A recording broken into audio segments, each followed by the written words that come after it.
Spoken. I am one of the co-hosts, Tyson, here each and every week, never missed an episode that I recollect, here with my also forever co-host and producer, Ashleigh. Ashleigh, how are you?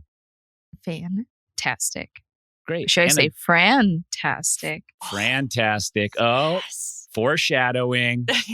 We're here with Frannie from season 44. Frannie, how are you? I'm fantastic. I don't know if it's weird if I say it, but that is how I feel. It's not. It isn't now. And you heard another laugh here, and I bet a lot of you are wondering, is he here? Is he not? Will he make it this time? We don't know. Riley, again, graced us with his presence. It was touch and go, but he decided to show up. Riley. Yay. For the record, you have literally also missed episodes of this podcast, to be clear. Prove it. We'll go back. We will. It's all on record. This is recorded. Ashleigh erased those episodes. Before we get into episode 7, Survivor Smack Talk, Riley texted me after the episode last week, and we got another mention of Club Condo. And Riley had what I think is a pretty gnarly idea. So he was like, I Googled Club Condo because nobody really knows what it means. And there's not a real set definition of it online. It seems like it is just a made up thing. So Riley's idea was this, Frannie, and you tell me if it's crossing the line or not. He was going to submit the most disgusting, foul definition of Club Condo on Urban Dictionary. Yeah. So foul, in fact, that Jeff Probst would have to publicly apologize for ever using the phrase on camera. CBS would have to go back and edit all of the Club Condo stuff because it was so disgusting of a reference. Yes. I think that's hilarious. Great. Yes. I love redaction. You think it's brilliant? I like going back, and I would prefer that they just bleep it out whenever he says it. So, make the fans confused. I think that I was there when Jeff came up with Club Condo. That was a season 44 thing. And as he was saying it, all of us were looking at each other, asking ourselves, what the hell is this man talking about? And he had kind of like this, inspired air about him as he was saying it. You could tell he was creating it from scratch. So you could make it anything you want, the definition. Very foul. Then that's, I think, was Riley's idea, was on Urban Dictionary. Like, look up the most disgusting definitions on Urban Dictionary and one up those. Yeah. Sounds just like me. We'll leave it to you, Riley, to come up with it. But if Jeff Probst isn't apologizing sometime in the summer about ever saying Club Condo, then you haven't done your job. Yeah, we have to get him canceled before 50. That's the goal, I think. He's been building up a lot. He's getting a little high on his own supply. We got to cut him at the knees before this goes too far. That's my vision. Wow. Frannie is out for blood. I didn't say it. But that was, and listen, full disclosure, guys, I came up with the idea. Riley never texted me. It was all in my brain. So we'll see what you come up with. I bought that. No. It's very convincing. Did you really? Oh, yeah, for sure. I don't know Riley like that. Like, maybe that's exactly the kind of thing you do. Anytime you miss an episode, you're just texting foul things to the guests. So, yes. That's true. Let's get into it. Survivor Smack Talk starts with Mitch, the underdog.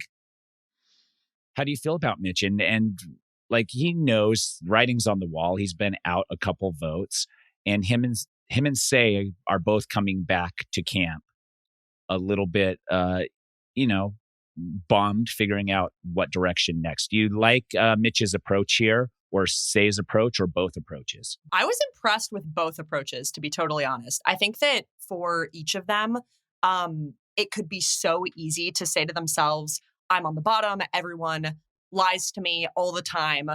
F these people, like, I'm going to get my revenge. And we'll talk about Say. Maybe her approach wasn't as good as I'm making it sound right now. But I think that approach, feeling really alienated from everyone, only sets you up for failure. And then you will continue to see your name again and again. And so I did like that Mitch kind of comes in, making himself seem smaller. Nobody wanted to tell me. There's this like sadness to him. And he is like approaching people with a lot of openness, wanting to have conversations. And clearly that helped him. He was one of the people who was potentially going home today, and then he was fine. And Say is funny. She's really, unique. And we'll get to this, but I'm so bummed that she's gone. It's like such a travesty in my opinion. But she really has her own way of communicating. And so I also liked that she went to people and wanted to be straight up with them and have frank conversations. And that's what worked for her. She's like a unique Survivor player. And I think it's really cool to see. Yeah, she was like so open book, like way more open book than even the people who claim to be open book are. Yeah. And it seemed to be working because she was like so flagrant about it. I have a question here. Do we think that they figured out off camera that it was Say who voted for Cedric? Oh, because she was like, I think Charity voted Cedric. She was trying to play it. But then later she was like, oh, I know where all 5 of my votes came from. And one of them must have been Charity. And so if her thing is Charity voted for Cedric, then somebody else had to vote for her. And eventually you can kind of connect the dots and realize there's no 5th vote for her unless it was Charity. Well, and then somebody else had to be the Cedric vote. But if Say just continually denies it, then it's never 100%. Like you're still a part of you. Denying it. Like, don't you kind of like? Isn't that sort of? Yeah, I mean, I don't hate it, but I mean, her name came up when they talked about Cedric's name and who wrote it. Like people are like Say, and he's like, I could see it, but it was in cursive. Yeah, the penmanship. Like, I changed my handwriting to cursive. Made all the difference. That part was smart. Really good penmanship. Are you paying attention to that? At all the votes, Frannie? No, are you paying attention to penmanship? I remember didn't even once even consider it. No, not for a second. I couldn't recognize my own vote if you held it up to me. I was so That's panicked. How I was like, I don't know. Did I write that? People on we got a bunch of scriptographers on the season. It's just like that's the most dangerous profession to be from now on. Is that what they call people who study? I don't even know if I got the term right. Do they have is that a job? People who just study handwriting? Yeah. Yes, it's a job because you go in and they're like, does the handwriting match? And we matched this. There's a job. The guy at the police station who's matching the signatures or the writing of the ransom note. I think that's a guy at the Mall of America. I think that's not, I don't think that's a police job. I think that's like there's 2 guys. They're sharing an office. There's the guy that writes, that does the sketch after you describe. And then there's the guy who studies the handwriting. What is it? And there's graphology is the study of handwriting. And then there's forensic handwriting. Graphology. Which I think is the one. That's the one that's like fake. That's cool. That's like your personality based on your handwriting. That I think is. Yes. Yeah. Sorry, no offense. And then the other one is the forensic. But the other one is, what is the term? The real one is forensic handwriting expert. Yeah. No, that's cool. I accept you guys' apology for telling me I'm an idiot and that job is made up.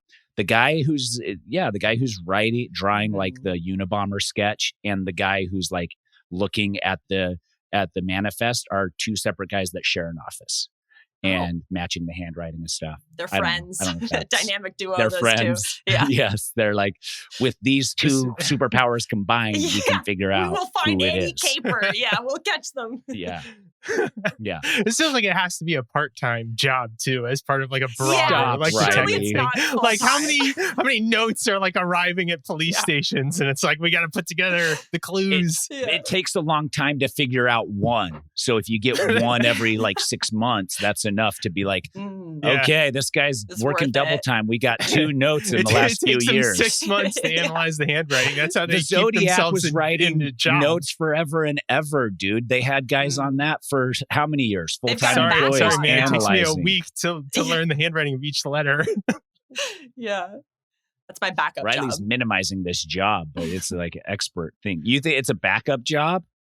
I don't know. I feel It's like like I feel like that's like somebody in the police office who has a little extra time. Like they're having a slow week. They're like, I'll take a crack at the handwriting. I don't think that's a full-time gig.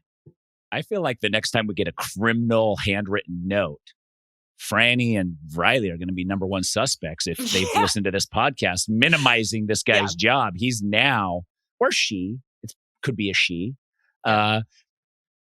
Although Cedric was pretty good at analyzing that. Yeah. Is that sexist to say it's a female's handwriting?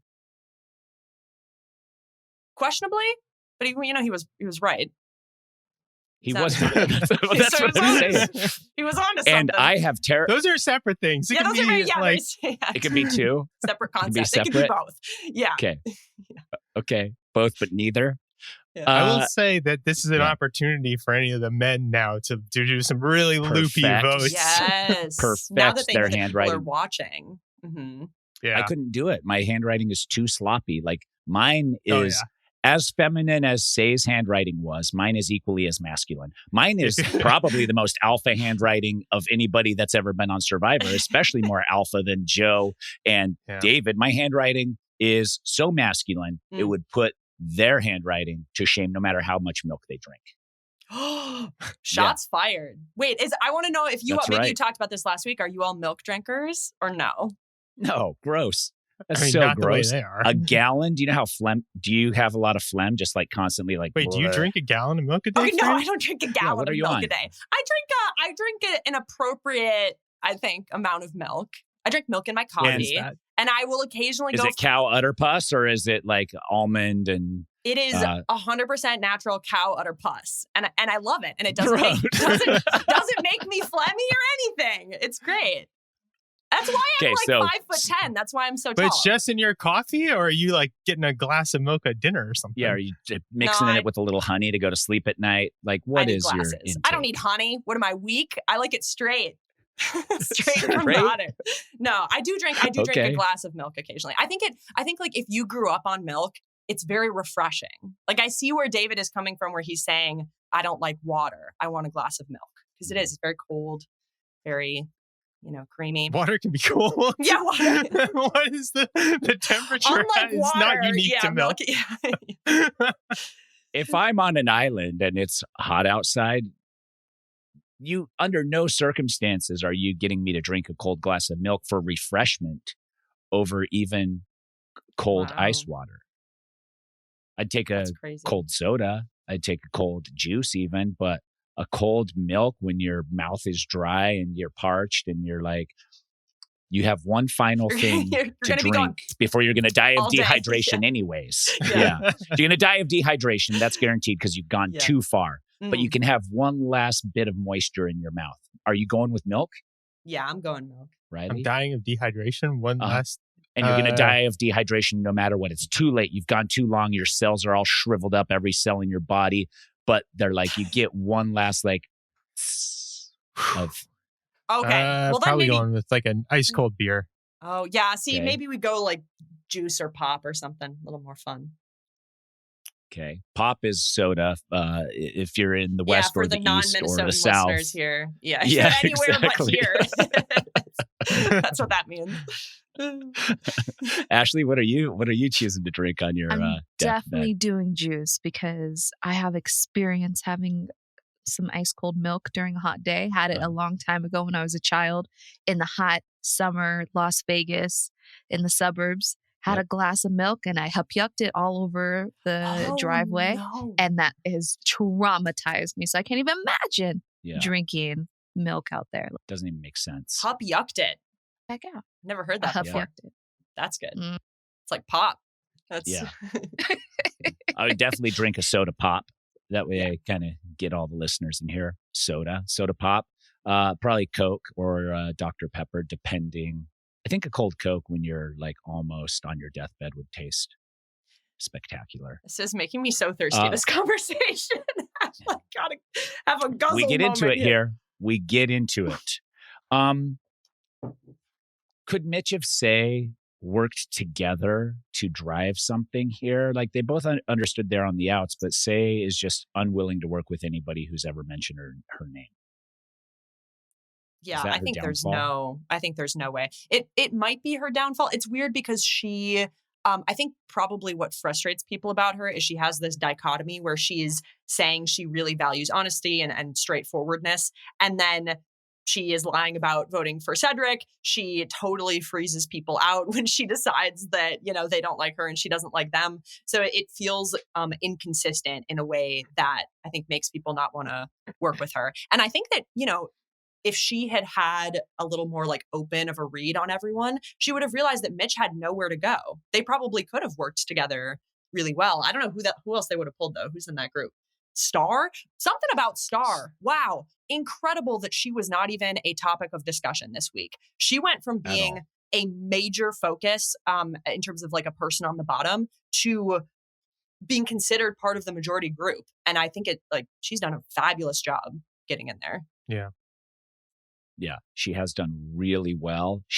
She was afforded time to really build into it. And I think sometimes when you're able to build into something, it's a stronger connection than finding someone day one and be like, I'm drawn to you. I'm drawn to you. We're good. Being built into it, or having that feeling of Eva and Joe towards Star, where it's a feeling of almost oh, I was wrong about her. Let's bring her in, can be more powerful. Because there's that feeling of guilt or something that they have for not recognizing it sooner. Joe talks about, Mitch tries to connect with people, and this is the game, is connecting on a personal level by sharing personal stories. But now Joe also recognizes that Mitch's backstory is too powerful to let him get to the end. You know what was confusing about this to me was Joe was like, oh, Mitch is the great competitor. He's got the great backstory. He's also strategic. He might be the biggest threat in the game. And I was like, dude, do you know who else that describes? Yeah. Eva. Yes. You're right there. Yeah. Yeah. That was wild. So I'm wondering if Joe did make that connection and they just didn't show it, or if he's just completely got blinders on and can't even think about Eva as a threat in the game at this point. Is Joe going to fall on the sword for Eva, Frannie? Is he already said, I'm not going to win this. I'm just going to ride with Eva until the wheels fall off? Yeah, I think that Joe's best case scenario, honestly, is if Eva is completely blindsided and he is not a part of it. I really don't think that he wants anything to do with that. And it would actually be fabulous for him if Eva was blindsided, because it would appear to weaken him a little bit, might help him get a smidge further in the game. But I think that if he has anything to do with it, it crumbles this entire image he's trying to build of loyalty, strength. And even though Jeff said, after their special moment a couple of episodes ago, Jeff said, Joe and Eva, you might blindside each other and it would be totally fine. I think that they can both recognize that and they both want to play, but it won't be easy. I think it'll be too hard for him, for Joe especially, to go against that. It seems like this really deep connection that he's made, and he's tied her up in thinking about his kids. And that makes it too tangled, I think, for him to really turn on her. How many death threats would he get if he did turn on her? You have to measure the public's perception of what you are doing and how you're going about it. And if you've sold yourself as this ride or die, sacrificing everything at the cost because Eva needs me, only to then betray that you said. Look, I think someone else can go against Eva. I don't think that's an issue at all. But Joe, with how wrapped up he is and how many times he's sold his story of supporting Eva at all costs, he couldn't. And I also don't think the jury at that point would reward him either. Yeah. Yeah, this is going to be an interesting jury. I think that the foundation of the jury that's being built is really different with Cedric there than it would have been if Say had been there. I think that it's first person makes a big Say difference. is not there. I know, it's a shame from our perspective. For the players, they're probably thank God, because I think Say would have built a really intense and frustrated jury. But Cedric seems more contemplative. He will consider all sides, Yeah, but also get it horribly wrong. Yeah, he will probably get it horribly wrong. He's going to roll a dice to determine who he votes for. Yeah. It will be based in no reason, no logic. Yeah. Yes. And Cedric was my winner pick before the season. Really? And he's now gone, which gives me freedom to finally choose someone else. Yeah. I haven't decided yet who. I didn't even think about it until we were talking. So now if I seem checked out, it's because I'm trying to figure out who is my new winner pick. You're not listening to anything we're saying. You're just running through them in your mind. I get it. What? Yeah, exactly.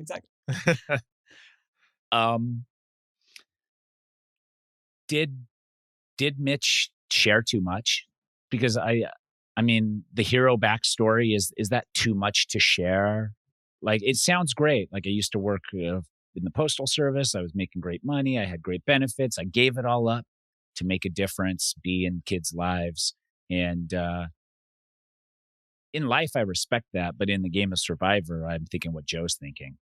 I'm like, oh, I act selfishly all the time. This guy did something unselfish, and it wasn't even for $1 million prize at the end. Get him this out. guy's got to go. Yeah, exactly. Yeah. What do you think there? Or is the new era just so happy to be there that it's sometimes inconsequential? Yeah, I think for stuff like this, where you have this big story, I think it's really, really about timing, because we didn't actually see all of this in the premiere for this season, but I remember reading some of the articles from Mike Bloom and Dalton, who were there at the Marooning, and they described that Joe talked about his sister, which is a big motivator for him being out there that we haven't really seen on the show yet. And it sounds like a lot of others at that very first interaction with Jeff kind of spilled the beans on their big story. And I think that at that point, that's a good time to talk about that, make clear kind of why you're there, what brought you to the show. But then if you don't share at that point, I really feel like you have to sit on it until the very end, because now's the time where, everyone has gotten to know each other. They're looking for any excuse to vote you out. And so if you bring up this wonderful story that you're going to use at the end, I just feel like it's like waving a red flag in the air, waiting for people to point at you and start shooting. Like I understand why Mitch does it, because he wants to connect, but I feel like he's now in this really difficult place where he's got like the worst of both worlds, where everyone is like, wow, Mitch has a wonderful story. People really like Mitch. But I don't think that anybody actually feels that connected with him. The tone that a lot of people are sharing is like, he's very well liked, but there's no single person who says, wow, I feel particularly close to Mitch. I feel like I really know him. And that's the worst place you can be, because nobody wants to get too tied to him, because he seems like a threat to win with this story. Yeah. So I think he might have, maybe not the time to bring up the postman to teacher arc right now. And how about this idea for Mitch? Could he have done the reverse though and been like, I was working with kids and changing lives and stuff, but then the opportunity to make more money doing a solitary job that gives me no feel goods at all. I just had to choose money over children. That's bad too. Now they're like, oh, he'll do anything for money. You can't. Yeah. Maybe just don't talk occupation for Mitch. Yeah. Pick a hobby and really lean into that, whatever that may be. Yeah. Yes. Or maybe go all the way the other way and just be like, I'm a lawyer, guys. Could we get people lying about actually being lawyers for a change? Yeah. Be like, I'm a lawyer, but I'm a bad lawyer. Yeah. I was actually Arizona's worst lawyer of the year for 4 years in a row. And they've tried to revoke my license multiple times, and can't, because I haven't done anything wrong. I'm just bad at my job. Yeah. You've got nothing to worry about at Final Tribal Council. That's not really how you got to sell it. If you guys were going to lie about any occupation, what would it be? Like, what would be the, like, kind of like a flagrant lie, not like I work in an office and like you're not saying anything. Yeah. I mean, it has to be something that you have enough knowledge of in case you cross paths with someone who does have some knowledge of it. Mm-hmm. I feel like retail management is easy. We've all been to stores. You can kind of common sense some of that stuff a little bit. Retail management? Yeah. I would tank at that one. I know nothing about stores. I manage the produce section at my grocery store. Okay. I feel like you gotta. I'm the greeter at Walmart. I feel like you have to dream bigger. You have to come up with an occupation that is so specialized and cool that nobody knows anything about it. That nobody can do the backstory on it. Yeah, yes. I like that. Professional like crochet artist, and people are like, okay, and they don't ask you any questions. Yeah. Well, how quickly could you weave all those fronds for us, Frannie? Oh yeah. That's a problem. Okay, yeah. Skills coming into play. And then I'm voted out. Yeah. Okay, so not that. What about this? Like, I work for NASA, and the images, when they come back, I actually analyze crater depth and width to determine how often something, something, something, something. That's great. I believed it. And then you just say, you wouldn't understand. It's really technical. Like, I don't need to get into it. Yeah. Crater depth. Yeah. Yeah. I think that's pretty But good. it has to be something where you're not good socially, you're not good physically, and the game and the job has no skill bearing on your performance in the show. Yeah. So that's what you're looking for. A podcast. I feel like podcasters are already such an unintimidating profession out there. Like, what do you do, Tyson? Oh, I just analyze this game nonstop from my lens for the last 5 years. Yeah. Not threatening but at only all. every episode, and sometimes multiple podcasts about a single episode. Mm-hmm. But we mostly just talk about milk, so it's really not threatening at all. Yeah, milk. And Riley's texting off camera, disgusting ideas about how to define club condo, which was a gross idea you just texted me, Riley. I don't know if it's gnarly enough for Urban Dictionary, but you're on the right track. You're on the right track, buddy. I can't even say that on mine on the podcast. Let's go to the challenge, immunity challenge. Do you like, Frannie, a double? I mean, we just came from groups, but now we're back in groups. Do you like that moment there for the jury, first person on the jury? Let's break them up in groups of 6 and do it all again. Yeah. People assume that I don't like this because this is how Matt went home in my season. Nobody likes it. Well, because nobody likes it. Oh. Well, but here's the thing. I think as a viewer, I do like it. A little bit, not in every circumstance. And so, I don't have any directive that I can give the producers for when to do this versus when not to. But I think that there are seasons that feel really fluid and there's a lot of movement and you want to see how the full group of people works together. And then there are seasons where the first mergatory boot feels very straightforward and a little boring. That's kind of how I felt last week with Charity going home. And so I think if the whole group had just gone to tribal again, it probably would have been a really similar story. We have this majority strong person alliance that wants to work together. I think it would have just ended up being Say, or would have ended up being Cedric, which did end up happening, but at least because we split them up, we got those 2 boring votes out of the way, those 2 straightforward ones. And at least there was a little more discussion because there are more permutations for who can be in trouble and who doesn't have their numbers around them. And then now next week, hopefully we can crack things open a little bit more. I don't mind it. Okay, but hear me out. Hear me out. This week, I mean, the straightforward votes on both sides with the major alliance staying completely intact. Mm-hmm. Boring. Yeah. But that's not because the way it was created. It just worked out that way with the draw of the teams and all that stuff. Without it, we would have lost Cedric and kept Say.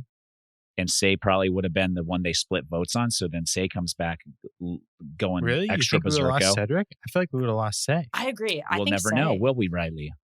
Because I think it would have been... Listen, I was doing the thing that I thought would be the most entertaining. I had no strategic elements of thought in it whatsoever. I knew that Frannie wanted Say a little bit longer in the season. So my sales pitch to her was... As we keep saying. Yeah. True. Or there's more discussion. I just think they were too, I think there's too straightforward. more room to navigate, more ability to make a move potentially. The hope, I think, and I think also with production when they make this split right here, is that the majority integrity group gets broken enough on one side that we lose someone from there, and then the war gets accelerated. Mm-hmm. That would have been shocking. That's what they were wanting, is for it to be shocking. That's what they were wanting. Yeah. Yes.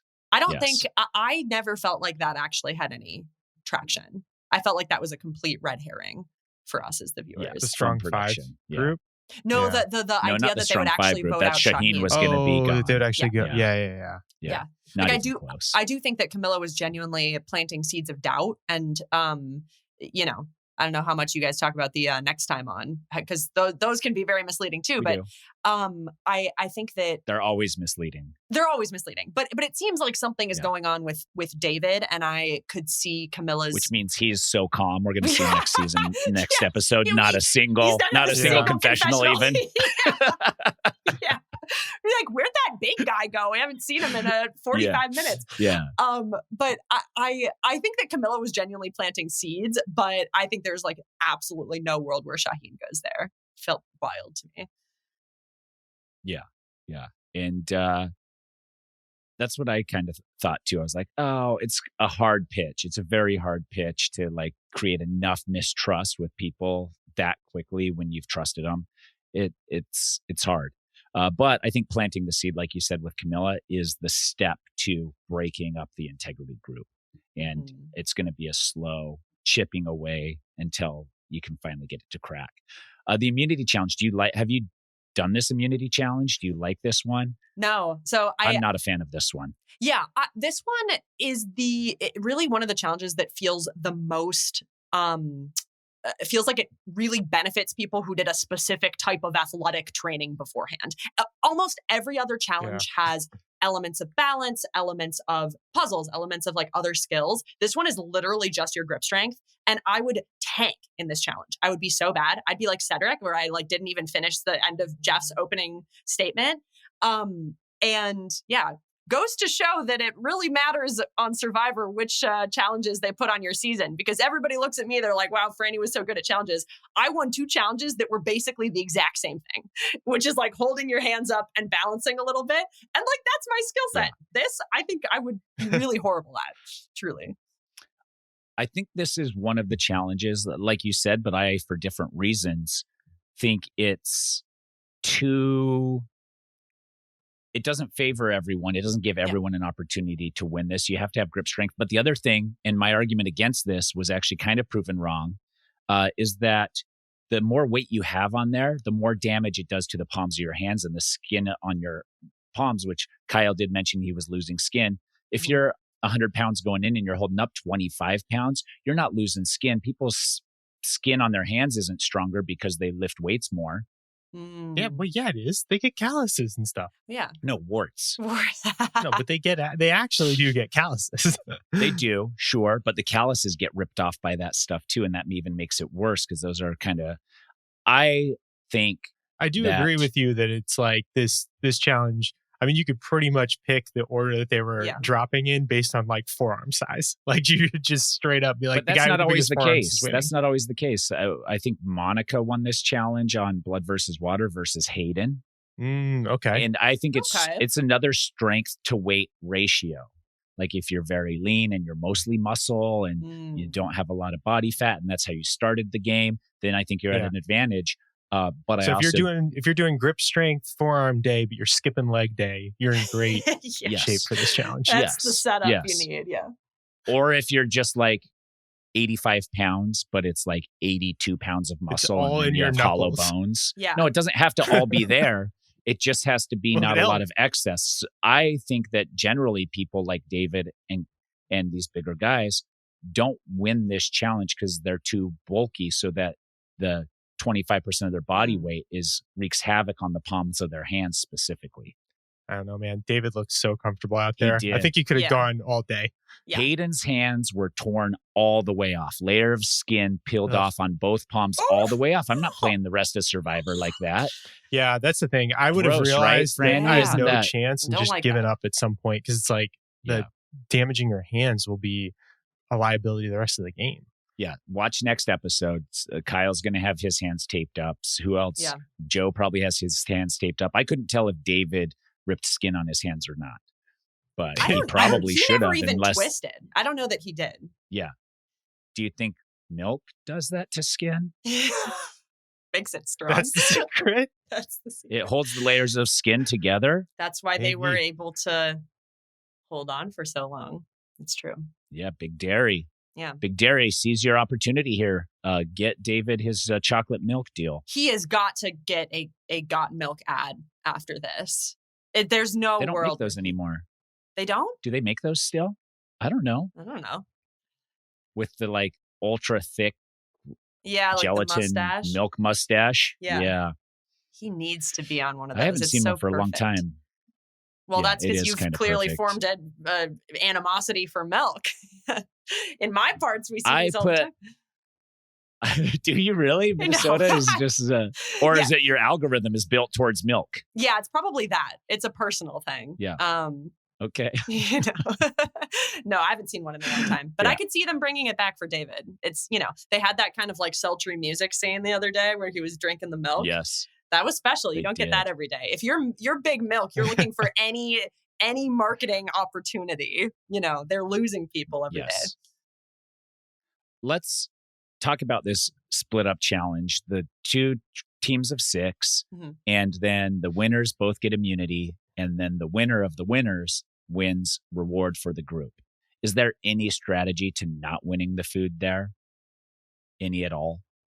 So the only strategy that I can think of for not winning the food, if you are David and Joe, is you already have this target on you for being these huge guys. And then when you go and break a record for a Survivor Challenge and last nearly an hour on something that everybody got to feel how hard it was, that's where you are magnifying the target on your back. And so I understand that they both want food, but for those 2, I think maybe once you're safe, you kind of just let it go. And that's really rich coming from me because I could never do that. And I think that, when you're in the moment, you really lock in and you just want to win. So I don't fault them at all. But I think that it is impossible now to assume that those 2 will ever do poorly in a challenge. I think that all eyes are on them and people will really think that they have to get them out if anybody else wants any chance of winning a challenge. It's really spotlight, blew up on them with this one. I also want to talk about this record. Survivor records are interesting because setting the record really just means that the second place person in that challenge drove you far enough to have to beat the record. Yeah. Gabler didn't beat the record because this person that dropped before him dropped way before an hour. Yep. So it's great, but it doesn't mean that he's a world record holder. Nobody can repeat it. It just means that Joe drove him to have to hold on that long. And so to beat a Survivor record in these situations, second place has to be the driving factor. That's a good point. Yeah. That's true. Right? Yeah. So my favorite. It's not that Gabler couldn't do an hour. It's that he didn't have to do an hour. I was glad that Jeff reminded us of that because I would have never credited Gabler with that record. I had no memory that he did that. And how does that change your life? Well, I love Gabler. That Jeff mentioned. Okay. I just love it. And any opportunity to think of that guy. Gabler's so funny. I don't know. Have you met him? Has anybody met him? Yes, person? we had him on the podcast. Oh, and he texts me randomly at points. He got a new tattoo recently. Yeah. And he shared a slow-mo of what a needle is doing to your skin. Yeah. And I wrote him and said, "Is that healthy for you?" And he was like, "Who knows, but you only live once." And I was like, I guess so. He's got tattoos on his entire back as tattoos. And I think his butt. How do you know? I don't know. We talked about it. He said he got a full back tattoo. And then I think and there's a picture of him laying there, back bare, butt cheeks. Yeah. And it was disseminated to the season 43 cast. And at some point I got my hands on it. And it's really cool. I think he's fun. People underestimate Gabler, but he's a very sweet guy. And I think that, people are a little hard on him. Yeah. He's a nice guy. We've enjoyed him. Mm-hmm. Is there a future Survivor season where we get the record holders all and then have them do those challenges? No way, because I think that production does not like these challenges to go long. As far as I can tell, they like to get back as quick as possible. Yeah. The ones that go really long, they have put measures in place to make people get out sooner. Yeah. The one that I always think of, this is one of my favorite moments in the show, is from David versus Goliath when it was Alec versus Christian doing this challenge. Yep. This is one of my favorite ones. And one of the reasons that they were able to last 6 hours is because they were not told mistakenly at the setup of the challenge that they had to keep their back flat on the board. And so because they were able to twist and contort themselves, they were able to last longer. But now with that challenge, they've made the little base smaller for your feet. They say that you have to keep your back against the thing because it messes with the entire production schedule if a challenge that they envision will go like maybe 3 hours goes for 6 hours. Like it really changes a lot. And so I think that as viewers, it's fun to see that. I love seeing people last that long, but I don't think that the show wants that to happen anymore. It's really too bad. They were like, oh, the way we ran that one challenge created only like maybe the best moment of the last like 10 years of Survivor. Yeah. We can never have that happen again. They were like, that was horrible. Get that. No more of that. Yeah. Never again. Yeah. Yeah. When I was on the challenge, we did an overnight thing that eventually production came around and was like, we're just going to finish where we're at right now because this is going to take too long and we all want to get home and get some sleep before tomorrow. Oh, really? I would love to get some sleep before tomorrow too, but that's not happening because I'm out here in the pouring rain. But they That's came fun. by and they're like, hey, That's always FYI, funny we're when, taking off. Yeah, when You took production third. doesn't care. One of the challenges that I won afterwards, one of the people was like, God, you could have dropped a little sooner. I wanted to go get lunch. And I was like, yeah, you know what? Just fighting for my life out here. Like, I'm very sorry. Yes. Yeah, different dynamics going on out there. It's true. And I get it. Like, I don't want to stand there holding the camera for a trillion years while they're doing the same thing over and over. But that was fun. Did you like the banter back and forth with the trash talk? That's where that came from. Yeah. It was all lighthearted and fun. More than that, I loved Shaheen's like, you know what, da da da da da, or whatever he was doing. That was so good. And they kept cutting back to him doing it completely straight faced. I could have watched that all day. I was laughing so hard. Yeah. And then I think Kyle, it was that like led into the, like, if you want to apply for Survivor. So then Jeff just did it live, like breaking is that breaking the fourth wall? I don't even know what that's considered. Yeah, he looked right into the camera. Yeah. Slammed it, broke the fourth wall in the moment. I thought that was also a fun little build in. I feel like my challenge to Jeff is like work that in every season like that. Instead of the break and be like, think what you got, what it takes, and putting the puzzle together. That's fun too, I guess, putting the puzzle together when Rome couldn't. Yeah. But I like that really moment from, it was funny. I feel like the moment. ideal, is if he can like work it in and like whisper it during a challenge. But the worst case scenario is he's, breaking the fourth wall. He's doing like a come get cast on Survivor and he misses somebody winning or somebody dropping out. Yeah. I think he's like nervous about it. But I feel like that's more fun. Feels more authentic. So you saw the clip shared around where you can see Jeff falling as he's running to to commentate on a challenge. Yeah. That would have been a perfect moment for them to actually show on camera him bounce on his feet and be like, think what you think you've got what it takes to be on Survivor. That would have been so perfect. Yeah, it zooms in on him and he's like between the legs of all the other people. Yeah, that was great. Eats it, pops up. Yeah. I like that. What about during all of it, everybody falls. There's one woman standing, Eva, and you're sitting on, let's say you're watching there. Eva's like, I love competing against you boys. Her whole story's been like, I'm not a girl, I'm a guy girl, and I'm on men's hockey. Is there any part of this that's rubbing you the wrong way if you're a female sitting on the bench there watching? Or is it, I try to analyze so many things all the time, probably too much, but I feel like if I were a woman sitting on that bench watching her be like, just me and the guys, the way I like it, I would take note of that. Yeah, I think that's there's a little bit of a trope of that, of the, women who are like, I'm a guy's girl, I'm only hanging out with the boys. Yeah. That's kind of like a thing. Just never had girlfriends. Yeah. Just never had them. Never got along with them because I'm not a drama person. I'm a guy girl. Yeah. Girl. I think that for these, for the women who are in this season, probably all of them are looking at that and thinking to themselves, great, Eva, put yourself out there, make yourself look like a big threat.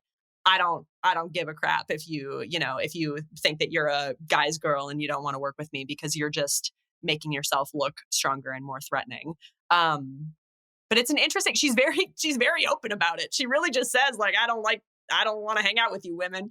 And we haven't really seen the reaction to that, but it's bold. It's a bold strategy. Yeah. Ashleigh, how are you feeling if you're on the bench there, just losing the challenge recently? Is that I don't know. red flags, I feel like at first I would be like, ooh, girl power, get them, Yeah. But then I think it would take a second. I'd be like, why does she always like say that? Yeah. What's going on here? Yeah. Definitely be a afterthought of just like something's wrong. Yeah. What's up with that? I mean, I'd be like, was that as easy for David as he made it seem? I was going to say as production made it seem, but they didn't edit him like being with all the hubris and ease. It wasn't that easy, Ashleigh. I don't think so. He's a stunt man. So he's like, that's his profession, to make things look easy and to make it look like it's like, oh, no big deal. Great so point. I'm sure it hurt, but he's got to look good doing it because that's his job.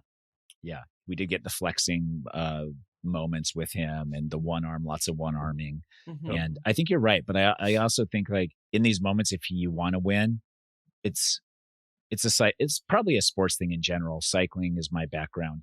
If you're weak, act strong, because then people are discouraged against going against you. And if you're strong, act weak. And then it gives people, some false hope that then you can crush later when you've been strong the whole time. Oh, I like that. It's extra devastating. Devastating. I don't know. So, would that work with David though? If he's his muscles are like the size of Mary's head, and he's like, "Oh, this is a hard one, guys. Like, this is really taking it out of me." Just be like, "I have more weight than everybody. It's not fair." He for sure could have done it. I think. And Frannie, you've beat muscle guys at stuff. I've beat muscle guys at stuff. Like muscle guys are not indestructible. A lot of times they're the easiest people to beat. Yeah. So because they think they're going to win.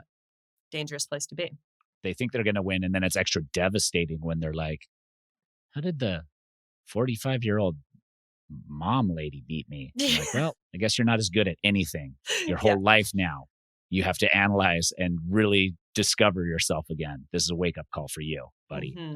I think it was easy for David. I don't know if it was that easy. We'll see if he has bandages on his hands next week.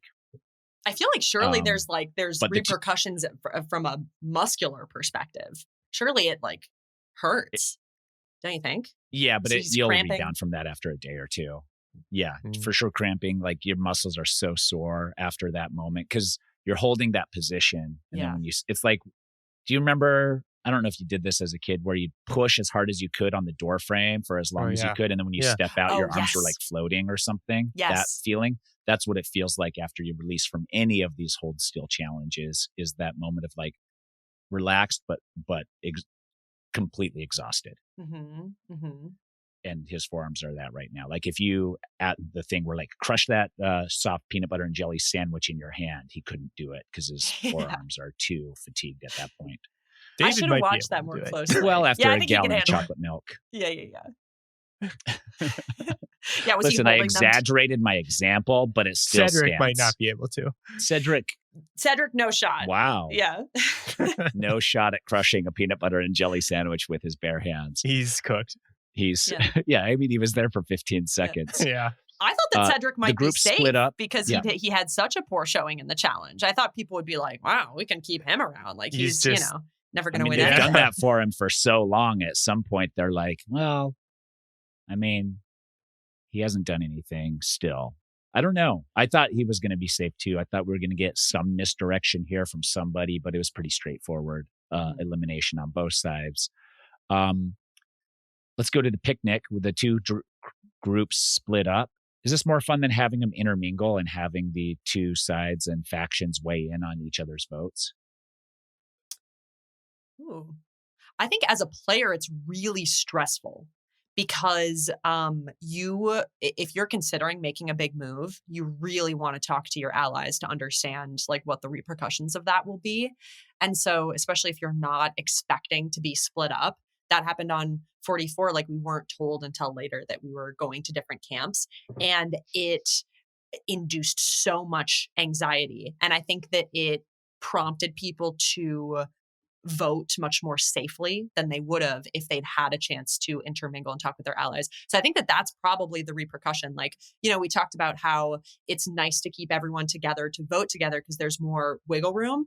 Maybe the in-between is have them vote separately, but have them at least talk about it. Because maybe if Camilla and Kyle had been able to talk with some of the people on the other side, they would have been able to convince David that it was a good move to get out Shaheen right now, and that he'd have like backup if that happened. maybe that's the way to make these more interesting. Yeah. Yeah. I like that. I agree. I think it would get very, very messy, which might be fun too, because you don't have repercussions for stirring stuff up on the other side, really, in the moment. Mm-hmm. You don't have short-term repercussions, maybe long-term, but it gives the 6 that aren't involved with the other 6 vote way more power to voice their opinions of what should happen on that side, which might be fun. I don't know. But the picnic pretty much is Cedric's the target, Shaheen's the decoy. Do you like Shaheen's approach here of closing your eyes and hoping that the relationships you've built and putting your faith in them and not panicking because you want to show them that you're unpanicked by their decision? I did like that. I think that's exactly I did what like you it need too, to but do. I don't think I could do it.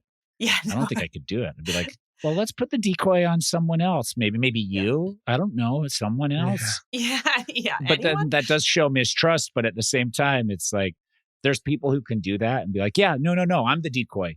Hook me up. Put me up there. Tell them. Sell it. Sell the pitch that it's me as hard as you can. And I couldn't do it. I don't think I could. I've always been the guy. Decoy vote. What?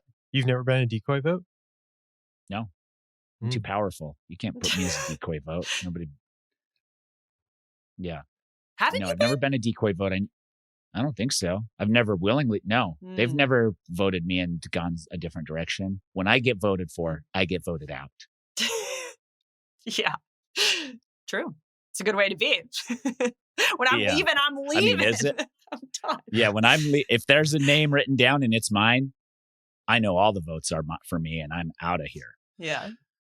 There's no question. So I don't think I have the nerves to do that. Maybe now I would after seeing it and knowing that you do have to put your blind trust in people at some moment. And that does show them that you trust them and also shows you that they can be trusted. So it does, I feel, almost build something. But at the same point, you're like, why am I the decoy? Does that mean that I'm the secondary target or the next target or a target, or they don't care if they lose me if something goes weird? Like, those are the questions that would go through my mind. I mean, could you be in a position where you just realize that you're the name that makes the most sense? Like if you're Say and somebody is like, I mean, obviously Say is going to take being the decoy vote a certain way. But if you are Say and somebody is like, hey, we're going to say it's you, wouldn't you kind of be like, well, yeah, that makes sense. I've been the like second person for like 4 tribal councils. Like everybody's always writing my name down. Sure, it would make sense, but I would be like, to be honest, I'm kind of sick of getting my name written down. Can we like try somebody else for a second? But that probably wouldn't work. What you're saying is logical, Riley, but in a game for $1 million and you only usually get one shot, and all the people that got invited for 50 and then told no, and now realizing that their one shot's already passed them up, heartbreaking. And in that moment, you're realizing that most people get one shot at this. It's hard. It's so hard to let go of anything and let other people just like dictate that moment and trust in them. That's what makes it hard. If you got a bunch of repeat opportunities and knew you were going to get those, then it would be a little easier to be like, yeah, we'll try it out. There's a learning curve to this. I'll just come back stronger next time. That's not Survivor. I don't know though. I agree, Riley, with what you're saying, because I think that like, if there are some logical reasons that make sense for you to be the decoy with Shaheen, it's like he's the only person from Logie. That's a powerful tribe. I get the logic there. I think you're both right. Like Tyson, that is an indication. Okay, I'm maybe not in the best standing with this alliance. But if you recognize that and then push back too hard against being the decoy vote, then I think that can become the nail in your coffin. And then and it's unfortunate because it's like coming from the people in a position of power. They just want to say, hey, you make this easy, you be the decoy vote. But when you try to fight back against them, I think that that's when they can very quickly turn on you and say, Shaheen is making this complicated. Why is he doing that? let's just vote him out because maybe we can work with this other person better. The thing that I always think about, I was never really on the other side of this, but who was it? It was Shaheen or Cedric. Like, was Cedric told you're the decoy for Shaheen? Because I think that Cedric was told like Shaheen is voting for you, but he wasn't told like you're the decoy. And I think if you're getting that rhetoric as a player, if you're not having people come to you and say, "Hey, you're the decoy, we're gonna put your name out there," then that should be a red flag because maybe you are the real vote. Because I feel like they never say that to the real vote. They never say you're the decoy. So yeah, they never really do. It is true. That's interesting. I mean, your pitch to Cedric, because I've been in many misdirect situations in those conversations where you're telling someone, and I've also been the victim of that. But you're going to Cedric, you're like, hey, Shaheen's really pushing for you. We don't want you gone. We're voting Shaheen. He's going to vote for you, but we're going to target him. So I think you create this like animosity and create an enemy to the person who's actually going home so that they kind of have blinders on. They're like, well, if Shaheen's voting for me, I have no problem writing him down. Let's get him. Like the audacity of Shaheen to tell people he's voting me. So that's, I kind of feel like what generally people are building. I wonder now, season 49, season 50, after they all listen to this podcast, will now tell each side that they are the decoy. So now you don't know who the decoy is. Yeah. Really, they both go into tribal being like, I'm the decoy. I'm being voted for. I know it, but don't worry. I trust in my alliances. And then the other guy's like, I'm the decoy. And now you have an argument at tribal council of the two people being voted for, both claiming they're the decoy. I need that moment. Yeah. See, when they both recognize that they both believe they're the decoy. Yeah. Well, I think that would really work on me because like, I do think that there's a tonal difference between going to someone and saying, hey, you know, Shaheen and somebody else are really pushing for you, Cedric, but I want to work with you. I'm not going to do that. Versus saying, Cedric, you and I are a team. And here's what we're going to do is we're going to put your name out as the decoy. I think that there's like a tonal difference there because one is like, as the speaker, one is planting yourself in the middle and saying, I'm picking a side and I'm picking your side, but you could easily flip-flop either way. Whereas the other is like painting yourself as like a teammate of the person who's going home. And I think that if they had, I mean, Cedric obviously went home and it was fine and it all worked great. But like, you know, say that Cedric goes and plays his shot in the dark because he realizes that it's him. I think presenting that situation more as like, Cedric, you and I are a team. We're working together. I'm going to put you as the decoy would really snow people and like make them not think that the vote is coming towards them. Because this is something that I noticed when I played is like, you always have a more in-depth strategic conversation, at least I did, where you think through all the layers with the person who is not going home. The person who's going home, you're like, yeah, they think it's you, but it's really them. And then they ask you one layer deeper and you're like, I mean, I don't know. I can't go much deeper than that because I was just told what I was told and now I'm telling you. Exactly. Ask them. Exactly. But like, so I think that's something I would have liked to do better is the person who's getting voted out, be willing to go 3 layers deep with them because that's what makes them really believe that you're with them.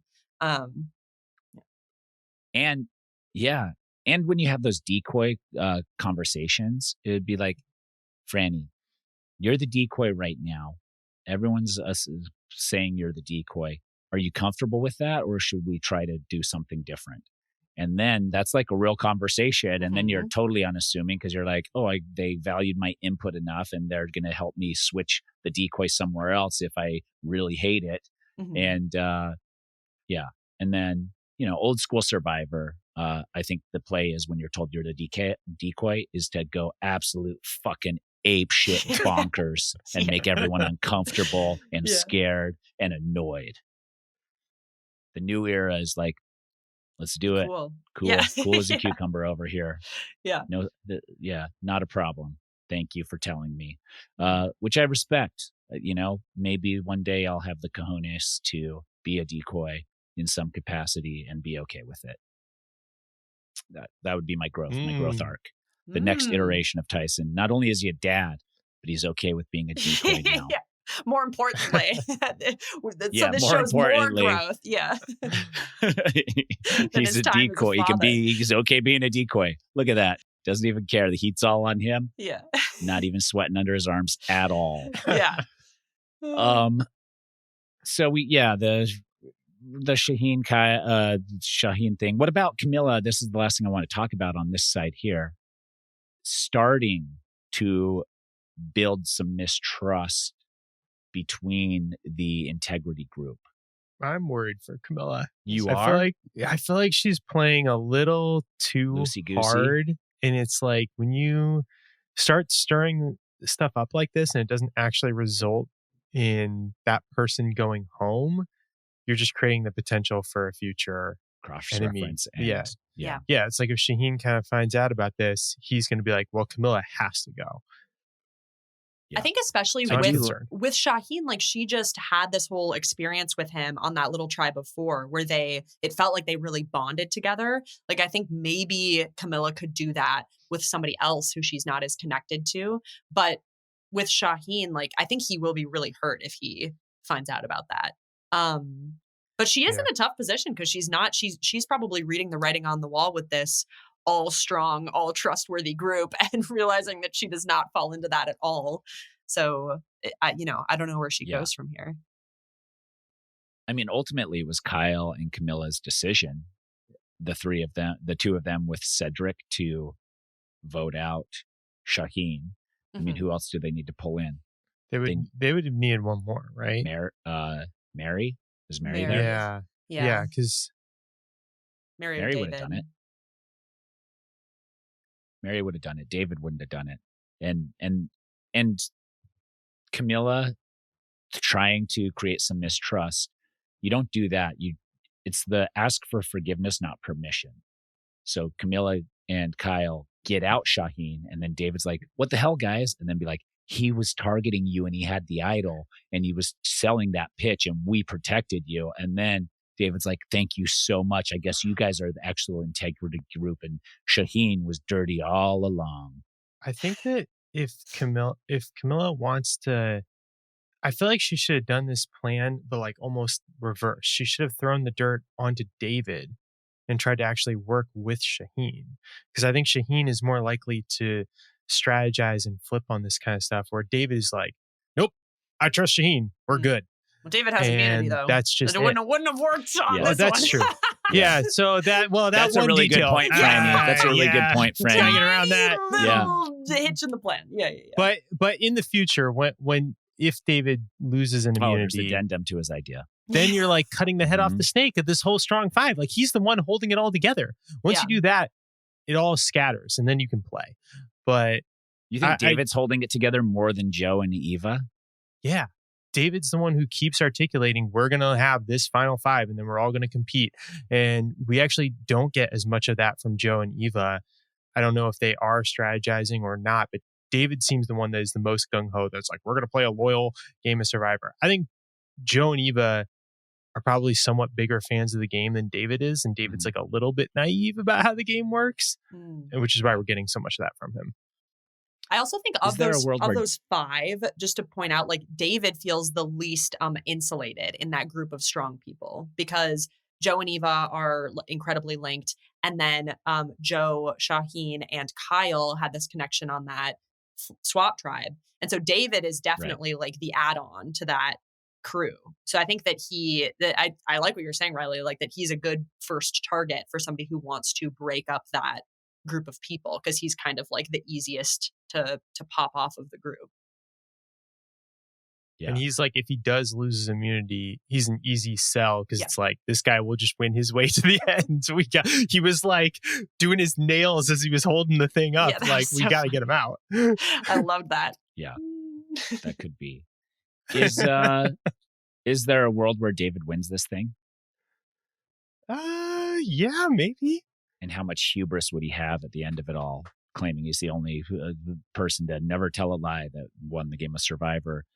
They have to, if he wins this, they have to put him on season 50 to be humbled. Otherwise, he'll be a terrible human the rest of his life. That's true. That's absolutely true. So, Yeah. He could have it. I mean, it's what's best for him. They've given us, some good background content about him. We know a little bit about his story. Mhm. I'm pretty concerned about his relationship situation because he's describing like, oh, my girlfriend will only stay with me if I win the $1 million. But then I think at some point he also said like she broke up with me before the show. Ex-girlfriend.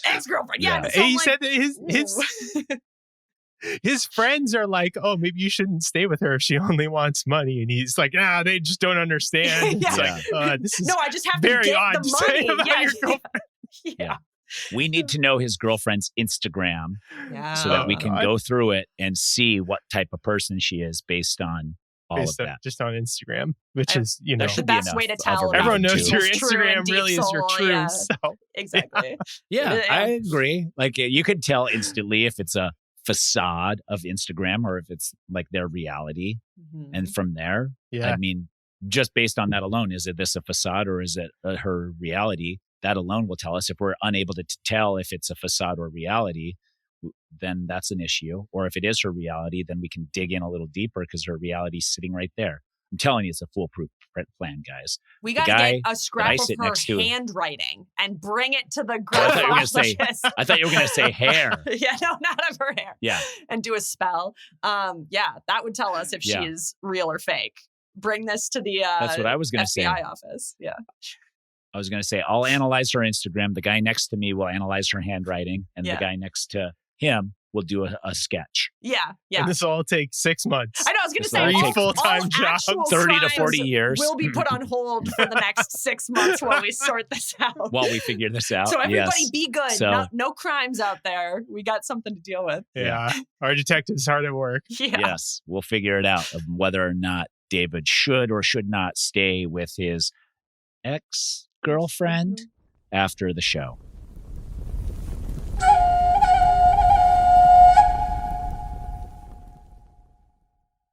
We go to the losers at Siva. They don't have any food. Mitch is very, very sad. He's the only one, I guess, that hasn't eaten this season. He said it. I didn't go back and fact check. And we get, it's going to be between Mitch and Say.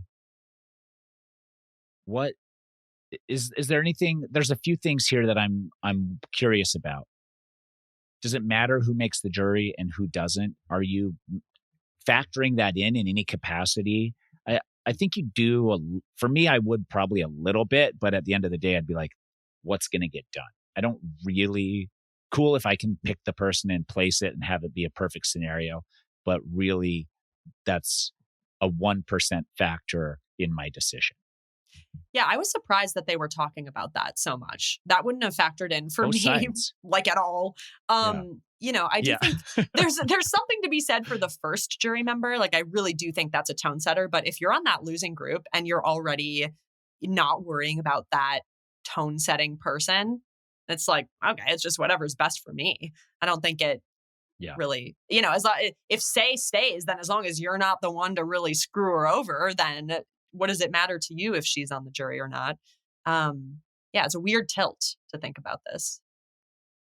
Yeah, I think it's way too early to think about this. To maybe the first person on the jury, but that's really only if you were a huge fucking dick to that person. Like that's the only concern you should have, is if like you were the worst, most horrible human to the person on the jury, Yeah, the first person on the jury. Other than that, it's not going to matter. I agree. And I can't even imagine a scenario here where any of that matters. Maybe, Say maybe going on the jury first would be an issue for a couple people who wrote her name down a bunch of times, but ultimately I think she wouldn't care that bad. So I don't think that would be a problem.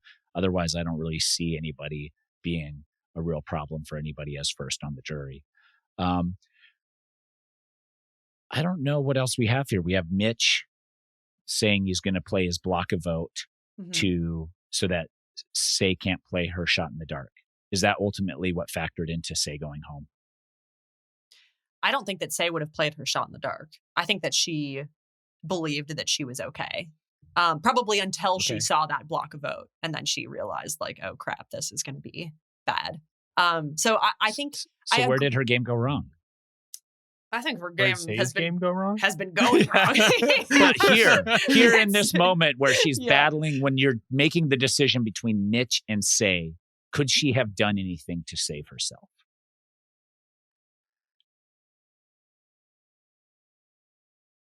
I don't know. Yeah, all of us were like, I don't know. Emptiness. She's in a really tough spot. yeah. I think maybe, listen, I'm just seeing who she's there with. Star, Joe, Mitch, Chrissy, Eva.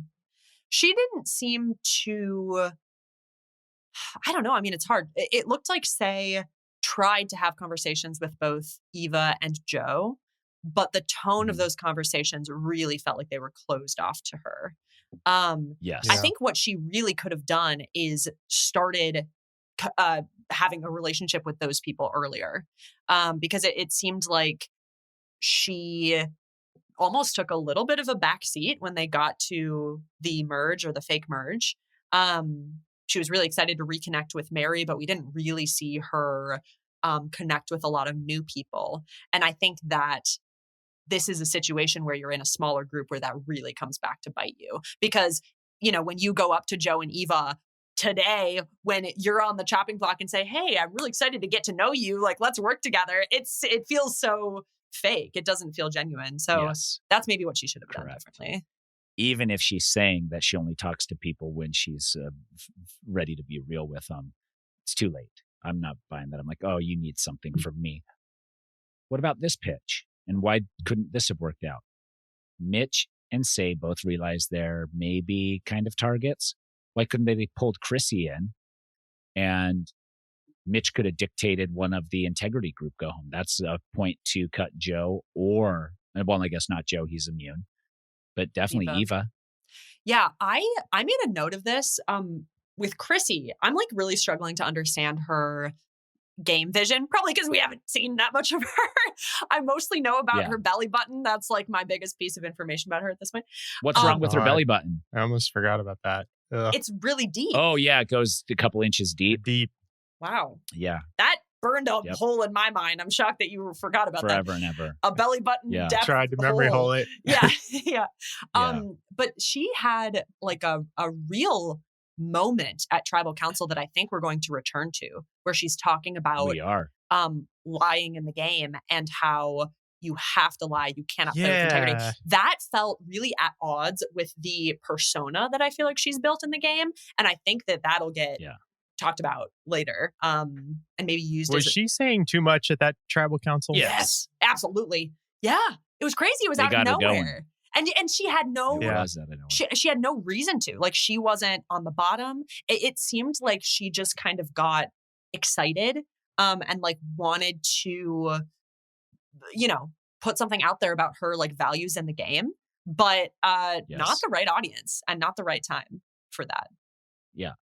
Yeah. The right time would have been to say that to Say and Mitch at camp before Tribal Council. Yeah. Yeah. But let's go to Tribal Council number 1.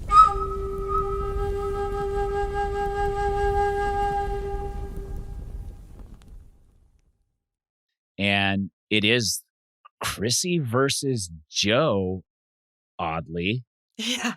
Where neither on the chopping block. Why are we doing this? This is the time to go head to head. Titan versus Titan. Okay. Joe and Chrissy. Were you worried about Chrissy at all? Like, was part of you like, maybe she's going to go home now? Yeah, I had a moment for sure. I think that, I really wish that we had seen her work with Say and Mitch, because we did see them like have that conversation together. And I think that if you're Say or Mitch, you really have to see it as a 50-50 for if you go home. Might as well take the risk of putting the votes on Eva and seeing if she plays her idol. It's like a similar risk. Yeah. But yeah, that is very outspoken during Tribal Council. It was very odd. Yeah. Yeah. I think Say said something about honest conversations, and then Chrissy just started laughing. Yeah. And was like, I'm laughing at the honesty and loyalty thing, at which she directed is like directly at Joe and Eva. Yeah. Just like so blatant. Mm-hmm. And she goes deeper. She doesn't stop there. Like she her keeps belly going, button. She of keeps course. going. Like her belly button just on and on, endless black hole of mouth diarrhea. Yeah. Oh my gosh. I You feel know like what's interesting? Oh, go ahead. So Say had mentioned earlier when she was like trying to connect with like Chrissy and Mitch just for a second, how Chrissy seems to be the type of person who is playing with integrity, who is doing exactly what they say. So I wonder if maybe Say's not the only person who thinks that, and then Chrissy just kind of messed up her entire game by being too honest during tribal and being like, no, I'm lying to everybody. And everyone's like, who is this woman? I thought we can trust her. So I wonder if she just kind of messed up her entire game there. Oh, she for sure messed up her entire game. I mean, she didn't even stop there. She's like, after Joe's like, people have made it to the end without much deception. She's like, people who suck. Yeah, who would want that? Wait, are you saying Ben and Mike? Best winners of the new era. Yeah, or not Ben. Best not winners of the old era, of every era, really. Yeah, they're not necessarily winners who suck, but we don't get to see a full strategic element from them because they've just won out and used idols and this and that. Yeah. And it does like the better TV show is to watch a hard scramble. I did like Mike's season where he like was do or die for him every challenge. That was definitely some fun. But she pushes back and says it's kumbaya. We're not going to do kumbaya until we get to the end and let the hero just take it. Like the battle has to happen, but not right now. Not right now. Like, I'm just like, why backtrack? Like and then everybody's like, okay. But Eva and Joe are rolling their eyes. I feel like Chrissy was saying that and she was like, haha, honesty. And she expected everyone to be like, yeah, that's bull crap. But then she looks around and it's like blinking eyes. Like, no, we were going to do that. We were going to be honest. I feel like for Chrissy, I can kind of see where she's coming from because there has been so much rhetoric with this season, the start of this merge, about being honest and about having integrity. And I think if you're a really big fan of the game, you can recognize that to the fans equals crap gameplay. And so I can understand if you're Chrissy and you're thinking, well, that's not how I'm going to play. I don't want to sit here and nod my head and have all the viewers think that I'm fine with this kumbaya bullshit. So I want to make sure it's known that I'm actually here to play. So I think that there was probably some like dissonance internally, but she had to get that out in a confessional. That was not a tribal idea to share. That was definitely a private thought, I think. Yeah. And that's the beauty of starving people and making sure they get no sleep and surrounding them with their mortal enemies at all time is you get outbursts like this. That's the design of the show. It's the beauty of the show is watching people's facades break down over time from exhaustion. Say knew it was her. The second her vote was blocked, I have no doubt in my mind she was like, these bastards. And I did like how she kept saying they are obsessed with me. I just love that. The writing was on the wall. Like the most she could do at that point is like take little jabs at the people who are still going to be in the game for when they watch it back on TV. And she's playing, 4D chess here. And I would be very excited to see her play again. Me too. Do you think that she is this like genuine to her core that she really thinks she's all that and that everyone is obsessed with her? Or is this like a facade coping mechanism? Because I kind of think it's genuine. I think it's a tongue in cheek. Like they're obsessed with me trying to vote me out. But like, I think it's, get over it, people. You're obsessed with me. That's got to be tongue in cheek. I don't think that is, she's not believing that Riley thinks that she thinks they're obsessed with her. I don't think so. Yeah, I think she's genuine. I think she thinks that she's doing a really fabulous job and is like a huge threat. Really? Yeah. Yeah, I think so. But I think that is the facade you have to create for almost every player you vote out. It's like, well, Frannie, we had to. You know why. And you're like, oh, thank you. Wow. Yes. I will vote for who I think played the best game. Yeah. I will. I have no spite towards anybody or animosity because you're right. I was a very scary threat. I believe that I was a threat every time I got voted out and that they were scared of me. I don't know, man. I don't know if that's how like Cedric felt going home. Yeah, they did not do that with Cedric. He wasn't just like, oh, look at me. Yeah. You gotta cut the head off the snake when you get the chance, right? There's only one dragon out here, so it's hard to believe that they wouldn't go for someone else. Yeah. You're right. Yeah, they took a different approach for that one. So like 80% then are thinking there's a larger percent that have exited saying they're lucky they got me when they did. I was about to go nuclear. Yeah. Yeah. Nuclear. Yeah. Got it. Let's go to the second tribal council. RIP say, we saw the writing on the wall, but we were hoping there was a way that you would eke out. And that is this very straightforward Cedric vote out. I think we get a little something from Kyle, short-term versus long-term, which is always part of the balance of Survivor strategy is that. But I think you have to play, correct me if I'm wrong, Frannie, I think you have to play more short-term. You have to be there the next day. You have to be there the next tribal council. You can't play so many steps ahead. People who say that they're, looking at the end game, like Joe saying he could see the finish line. That's bad for Joe. That's bad as a viewer and reading the edit. Joe saying when there's 11 people still there that he can see the finish line. Not great. Yeah, not great at all, especially in the new era when you have so little time between tribal councils, so little time to like make a decision and maneuver to ensure that you're still there. I feel like you do have to be really like oriented towards the short term. But that's something that I've noticed about this group is they are talking a lot already about final tribal council and final 3. And I got 8th place and I wasn't thinking about that at all, like not even a tiny bit.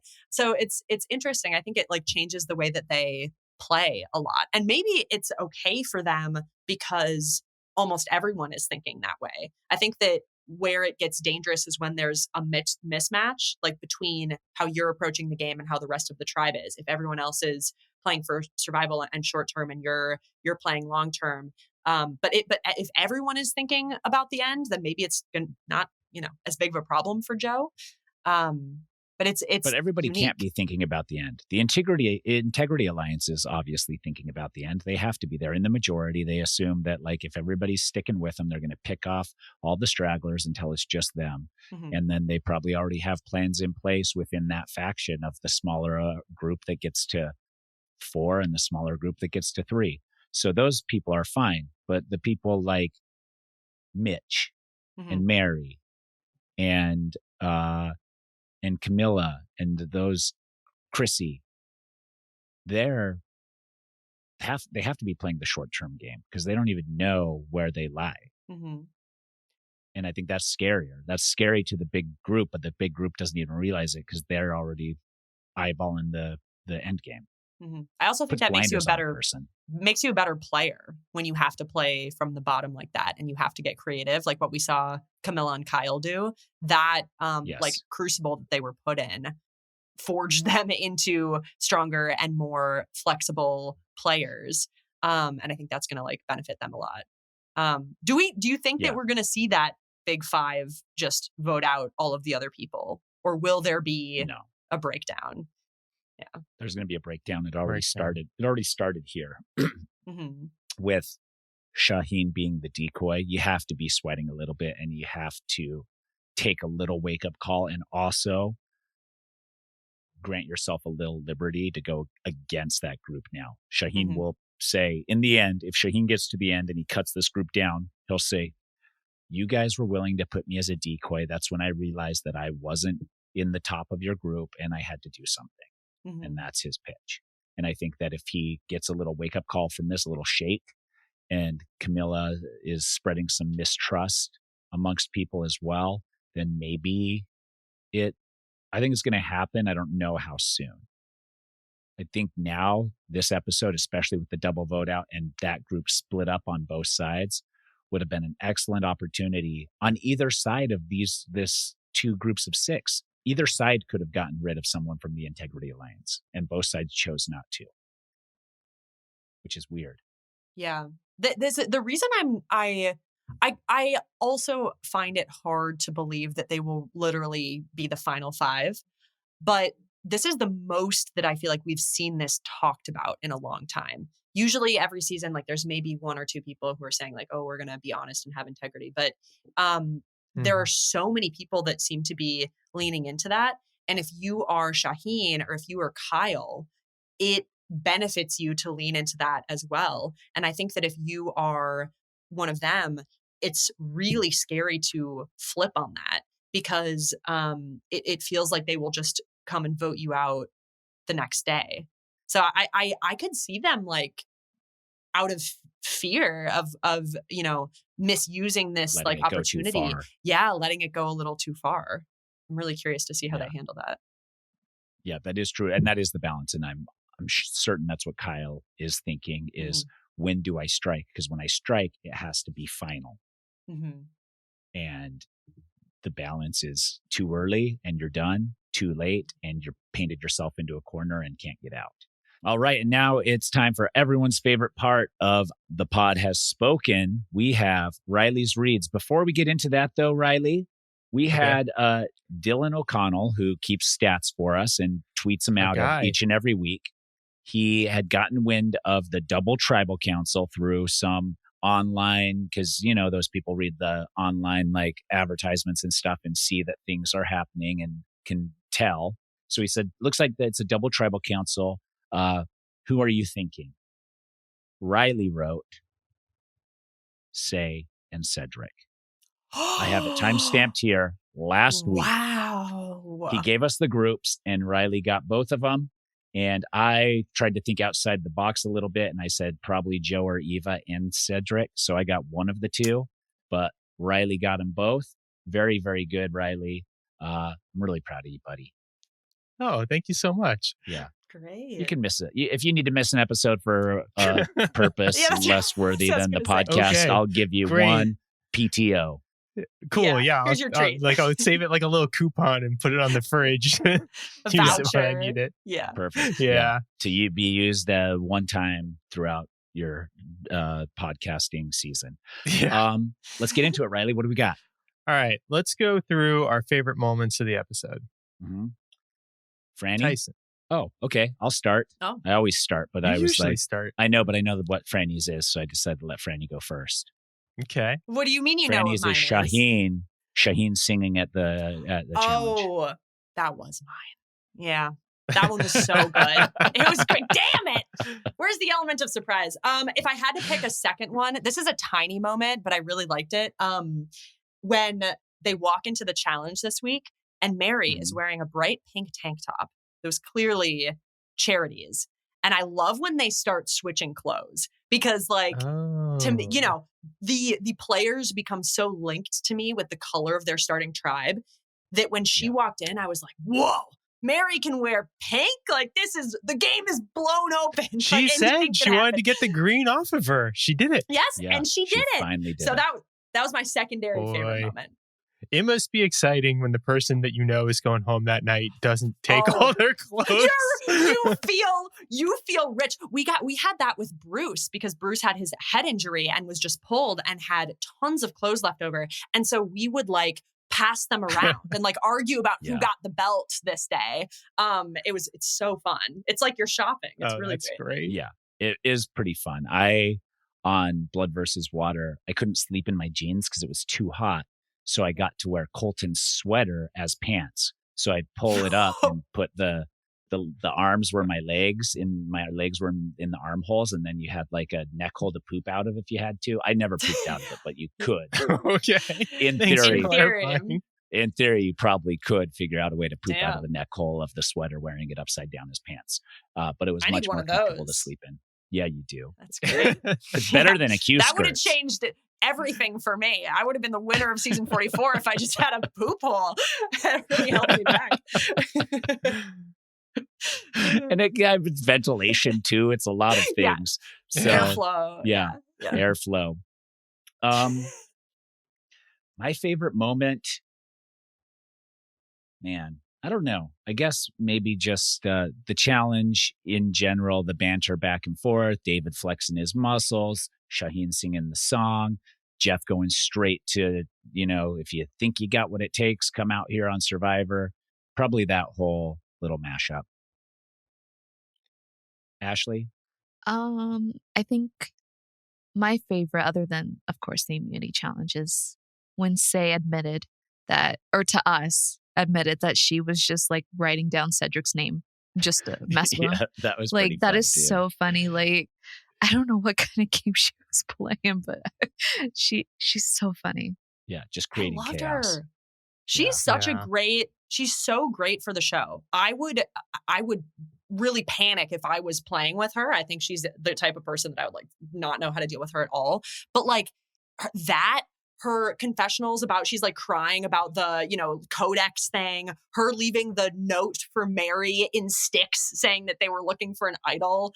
The scene last week where she comes out of nowhere to grab the advantage. Like, she is so funny. I need her back. Really. Yeah, that moment was fun. Is that a future strategy, Frannie? Like, let's say you're on season 50 and you know which way all the votes are going. You're in the group. You have no stress about it being you absolutely whatsoever. Do you just throw a rogue vote in there to create chaos each and every time you know that you're going to be safe, even without you voting the direction of the majority? Ooh, I like that a lot. I got to work on different types of handwriting if I'm going to do that. I think it'd be a little, people are looking closely. Oh yeah. Jeff's like, I actually can't read this one. I'm not sure what this one says. I like that a lot, because especially if you're feeling really safe, you know, the chaos might help things. I'll put that in my back pocket. Use it. Yeah. Go ahead and use that. And any future contestant is at any time free to use any ideas we spitball here. And if they don't, we just hope they credit us. That's what I was going to say. There does need to be credit, I would say. But not on the show. They don't, in confessional. Give us a little shout out. You think so? In confessional? I think it's fine just to come on the podcast the next season and be like, so, I did use your idea. And we're like, oh, we know. We just didn't know when we were going to get credit for it. The first time somebody takes a reward all for themselves, we will know exactly where that idea came from. Yeah. Frannie, is that an idea that you've had? That's an idea. We've been pumping this idea for years. It's Tyson's idea. It's my idea that if I ever went back on Survivor and won individual reward, when Jeff has me choose people to go with, I would say, no, I just need this by myself. I need some time alone, some R&R. Please, I just need respect my privacy at this time. Yeah. Yes, exactly. For sure, Jeff would let that happen because it'd be. And then you send like 5 angry people back to camp that all have one thing to talk about. It doesn't matter because they'll be so mad, and the one person that recognizes that it's too clear swings the opposite direction, and I'm totally safe. Okay. Well, we'll see. Yeah. So. Yeah. Okay. Riley, what's your favorite moment? I have a very small one. Their merged tribe name, I'm sure I don't know how to pronounce it. Nune. It's milk in Chinese. It means cow's milk in Chinese. So our episodes without milk coming up on the show is still 0. Yeah. And Mary, I think on social media said that they pushed a couple other ideas. So basically naming the tribe goes like this. Everybody talks about something. Nobody wants to be too boisterous with their idea being the idea. So everybody's like, what do you think about this? What do you think about this? And it goes around and around. And then production at some point comes in and is like, hey, we need a name in like 5 minutes so we can move on from the naming of the tribe. And everybody panics. And then you run over to the producers. You're like, okay, we're going to name it this. And they're like, no. And you're like, dang it. And then you're like, okay, what's our other one? And they're like that. And they're like, no, we don't like that. You're like, okay, Nianui. Who even knew that meant cow's milk in Chinese? Do you think someone from production gave them that? Because sometimes you'll be like, what does strength mean in Fijian? And they'll be like, it means this. Or how do you say it? So you get a lot of that. Someone on the crew speaks a language. Did you actually get pushback for tribe names that you tried to float? Yeah. Oh. Well, was it like, I hate Jeff, or like, what was the name that got vetoed? No, one was on Blood versus Water. One was Taite Waite. And that's like a song, like a weird song that some former contestant wrote that was very bizarre. And then And then, there were other pushbacks. One was another pushback, which was kind of a slang term in Filipino that I knew because I speak Tagalog, and I gave it to them and they liked it. But then when they found out what it meant, they were like, I don't know if we're going to do that one. And it would have been Here's hilarious. the setup. I'm not going to tell you what it was though. For season 50, we get this Urban Dictionary Club Condo thing out there. And then somebody goes on there and pushes for Club Condo as the name. Yes. But you have to time it right so that the Urban Dictionary release happens during filming. So they don't have time to veto that as the merge tribe name and then let it explode when everyone gets back. I love it. Yes. And then there's so many formal apologies. They're like, we swear timestamp wise, we filmed this before the Urban Dictionary definition was inputted and accepted. And it's they have to do one of those screen cards where it's just black and they have white text. So it's that level of apology. That's what I want. Yes. I'm in. I'm in, Frannie. Let's start workshopping some definitions. We'll start brainstorming. Yeah. Riley, what else we got? Who on this episode did the most to advance their game? Oh. I mean, Star probably again for some reason. She didn't do much this episode, but she wasn't talked about at all. And she was now in this group of, she doesn't want all the strong people to go, or she wants to target the strong people, but she did not let it be known like Chrissy did. My other idea is probably Shaheen in just trusting the alliance, showing them he trusted in them enough and them trusting him enough to do that for them. So I guess Shaheen, since you scoffed at my idea of Star. Well, just only because you started with, she didn't really do anything this episode. That's a good sign, though. That's a really good sign. That means she's probably going to be fine next episode, too. Unless it's early in the season, then a lot of people who didn't do anything can go out. But at this point, if we're not seeing Star implode, she's fine next time. Okay. Frannie, who do you think? I like Shaheen for this because not only did he, keep his cool and build trust with that group, but at the beginning of the episode, he did a lot of legwork talking with the people who are supposedly on the bottom. And even though he and Mitch they were in different groups, right? Yeah. So we didn't really get to see the any fruit bear from that conversation. I thought he handled that conversation with Mitch very, very well. And I think that he could be in a good position to pick up the stragglers moving forward. Yeah, I like that. Ashleigh? I think I'm going to say Mary because she could have been an easy vote in her group. And she has somehow been able to kind of solidify herself into these alliances. So I don't know how she's done it or when she's done it, but she wasn't even mentioned on a list of easy votes. So she must be doing something amazing. Yeah, she is laying low. It's that pink shirt. She's like, I'm on she Siva got the green now. offer. I'm wearing that pink Siva tank strong. top. Yeah, exactly. Yeah. She's like, I really think we should stay Siva strong here. Let's let's get those green people out of here. Yeah, she's doing time great. For them to go. Yeah. Riley? I think Kyle. I feel like with him and Camilla kind of stirring the pot, I don't totally love that, but I think it was Camilla who did the stirring. And I just think he's got a lot of good shields right now. He's got physical shields and strategic shields, and he just continues to position himself really, really well. Yeah, I like that. Okay, what else we got? All right, who damaged their game the most besides Say and Cedric? Chrissy. Yeah. Ooh, yes. Definitely Chrissy. Yeah, I don't even have to say why. Chrissy. We're all in agreement on Chrissy, just unanimous. Yeah. Sorry, Chrissy.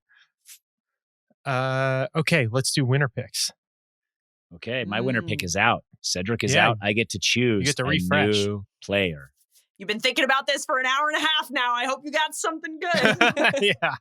I mean, I'm going to go with Star. Let's go Star. Keep building. Oh, she was a slow burn initially and an early target, only to flip it to where everyone is kind of like, Star's okay. Star's with us. We're good.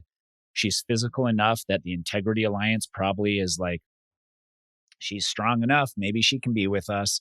and she doesn't want to. Chrissy's already the one that started shopping the idea of going after the Strongos. So Star can jump on there, but not be the one that's taking the full repercussions if it goes wrong. Yeah, Star. All right. I like that. She built a lot of goodwill with that idol thing with Joe and Eva, who seem to be at the center of things right now. Holding it. Yep. Yeah. I'm going to stick with who I've had for a while. Well, my initial winner pick was Stephanie, so that didn't go so well for me on the first day. But since then, I've been Team Kyle. We just talked about how he's in a really good position. I think that he is going to sort of read the tea leaves on this strong person alliance and stick with it for as long as it benefits him. And exactly like we were just saying, it was his suggestion to stir the pot and put things against Shaheen, but he's chef and Camilla's sous chef, and she's the one who actually did it. And she's the one who it'll turn back on if that goes wrong.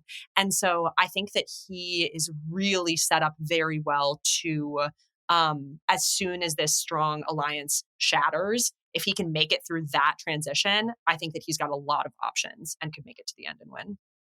Yeah, I like that. That was going to be my obvious pick, was like Kyle is so obviously like in a great position, like for real. I just want to. Maybe it's obvious because it's right. It's a good pick. No, it definitely could. I like to be like, I'm a gambling man. If I can get paid out more for taking a riskier option at the risk of also not getting paid out at all, a lot of times I'll take that.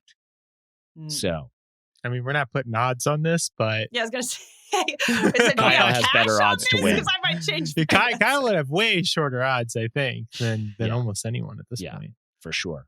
Ashleigh, who's your winner pick? I gotta go for Mary. I've had her since my pizza boy, Justin, went home. All right. Rippy Pippy, Mr. Justin. And yeah, she's gotta win. Come on. She has the best social media, the best gameplay. She's obviously on all the alliances. So I'm putting down all the money I have, $3 on Mary. I think you could get like 8-1 odds on Mary winning, maybe. That's all the money I have. We're going to start a Survivor book right now. We're taking action. Yeah. Riley? Yeah, I'm sticking with Kyle for sure. Had him since preseason, feeling great about it. Man, what a good pick there. Preseason, before we started. We'll see. Yeah. I'm feeling confident enough now that it's like, oh, it's going to come crashing down.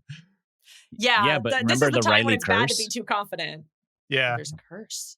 There's a Riley curse last season. It was like everybody I picked would go home. Every winner pick each week he picked would go home the next week. And that happened like 4 or 5.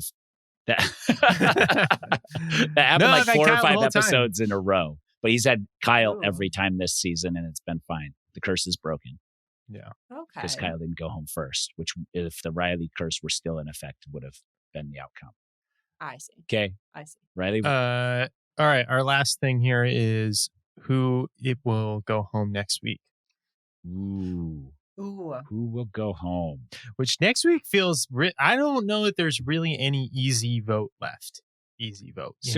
I'm reading into next time on Survivor where it seems like the Integrity Alliance and David is losing his mind, which means it's probably not. So Integrity Alliance still stays intact. It's thrown so much on David that it's like, it can't possibly be David. It's for sure not David, but can it be somebody else in the Integrity Alliance? I think yes. You think yes? Yeah. Okay. Well, why don't you go first then? Who? I have Joe. Joe's gone. Oh, that'd be crazy. Because I think because of the strong... I mean, I'm kind of taking a swing here because I really feel like I don't have a good feel for it this week. Versus last week, it was like Say and Cedric, okay, they felt obvious and I just stick with obvious. But now I don't feel like there is as much obvious. Yeah. Okay.